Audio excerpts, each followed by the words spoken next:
സുഭാഷിതങ്ങൾ അധ്യായം 9.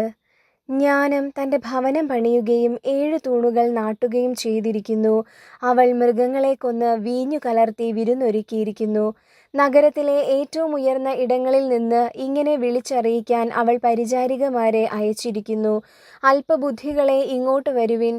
ബുദ്ധിശൂന്യനോട് അവൾ പറയുന്നു, വന്ന് എൻ്റെ അപ്പം ഭക്ഷിക്കുകയും ഞാൻ കലർത്തിയ വീഞ്ഞ് കുടിക്കുകയും ചെയ്യുവിൻ. ഭോഷത്വം വെടിഞ്ഞ് ജീവിക്കുവിൻ, അറിവിൻ്റെ പാതയിൽ സഞ്ചരിക്കുവിൻ. പരിഹാസകനെ തിരുത്തുന്നവന് ശകാരം കിട്ടും, ദുഷ്ടനെ കുറ്റപ്പെടുത്തുന്നവന് ക്ഷതമേൽക്കേണ്ടി വരും. പരിഹാസകനെ കുറ്റപ്പെടുത്തരുത്, അവൻ നിന്നെ വെറുക്കും. വിവേകിയെ കുറ്റപ്പെടുത്തുക, അവൻ നിന്നെ സ്നേഹിക്കും.